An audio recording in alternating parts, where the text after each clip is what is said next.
ایک نوجوان نے درویش سے دعا کرنے کو کہا۔ درویش نے نوجوان کے کاندھے پر ہاتھ رکھا اور بڑے جذب سے دعا دی، اللہ تجھے آسانیاں بانٹنے کی توفیق عطا فرمائے۔ دعا لینے والے نے حیرت سے کہا کہ حضرت الحمدللہ ہم مال پاک کرنے کے لیے ہر سال وقت پر زکوٰۃ نکالتے ہیں، بلاؤں کو ٹالنے کے لیے حسب ضرورت صدقہ بھی دیتے ہیں، اس کے علاوہ ملازمین کی ضرورتوں کا بھی خیال رکھتے ہیں، ہمارے کام والی کا ایک بچہ ہے جس کی تعلیم کا خرچہ ہم نے اٹھا رکھا ہے، اللہ کی توفیق سے ہم تو کافی آسانیاں بانٹ چکے ہیں۔ درویش تھوڑا سا مسکرایا اور بڑے دھیمے اور میٹھے لہجے میں بولا، میرے بچے، پیسے، کھانا، یہ سب تو رزق کی مختلف قسمیں ہیں، اور یاد رکھو کہ رازق اور رزاق صرف اور صرف اللہ تعالی کی ذات ہے، تم یا کوئی اور انسان یا کوئی اور مخلوق نہیں۔ تم جو کر رہے ہو اگر یہ سب کرنا چھوڑ بھی دو تو اللہ تعالی کی ذات یہ سب فقط ایک ساعت میں سب کو عطا کر سکتی ہے۔ اگر تم یہ کر رہے ہو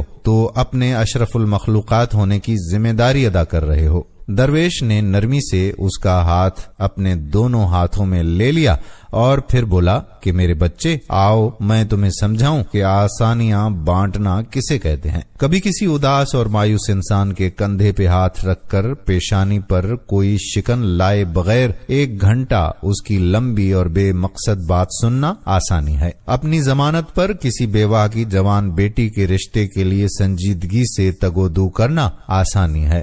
صبح دفتر جاتے ہوئے اپنے بچوں کے ساتھ محلے کے کسی یتیم بچے کو اسکول لے جانے کی ذمہ داری لینا یہ بھی آسانی ہے۔ اگر تم کسی گھر کے داماد یا بہنوئی ہو تو خود کو سسرال میں خاص اور افضل نہ سمجھنا یہ بھی آسانی ہے۔ غصے میں بفرے کسی آدمی کی کڑوی کسیلی اور غلط بات کو نرمی سے برداشت کرنا یہ بھی آسانی ہے۔ چائے کے کھوکھے والے کو اوئے کہہ کر بلانے کی بجائے بھائی یا بیٹا کہہ کر بلانا یہ بھی آسانی ہے۔ گلی محلے میں ٹھیلے والے سے بحث مباحثے سے بچ کر خریداری کرنا یہ بھی آسانی ہے۔ تمہارا اپنے دفتر، مارکیٹ یا فیکٹری کے چوکیدار اور چھوٹے ملازمین کو سلام میں پہل کرنا، دوستوں کی طرح گرم جوشی سے ملنا، کچھ دیر رک کر ان سے ان کے بچوں کا حال پوچھنا یہ بھی آسانی ہے۔ ہسپتال میں اپنے مریض کے برابر والے بستر کے انجان مریض کے پاس بیٹھ کر اس کا حال چال پوچھنا اور اسے تسلی دینا یہ بھی آسانی ہے۔ ٹریفک اشارے پر تمہاری گاڑی کے آگے کھڑے شخص کو ہارن نہ دینا جس کی موٹر سائیکل بند ہو گئی ہے، سمجھو تو یہ بھی آسانی ہے۔ درویش نے حیرت میں ڈوبے نوجوان کو شفقت سے سر پر ہاتھ پھیرا اور سلسلہ کلام جاری رکھتے ہوئے دوبارہ متوجہ کرتے ہوئے کہا، بیٹا جی، تم آسانی پھیلانے کا کام گھر سے کیوں نہیں شروع کرتے؟ آج واپس جا کر باہر دروازے کی گھنٹی صرف 1 مرتبہ دے کر دروازہ کھلنے تک کا انتظار کرنا۔ آج سے باپ کی ڈانٹ ڈپٹ ایسے سننا جیسے موبائل پر گانے سنتے ہو۔ آج سے ماں کے پہلے آواز پر جہاں کہیں ہو فوراً ان کے پاس پہنچ جایا کرنا۔ اب انہیں تمہیں دوسری آواز دینے کی نوبت نہیں آنی چاہیے۔ آئندہ سے بیوی کی غلطی پر سب کے سامنے اس کو ڈانٹ ڈپٹ مت کرنا۔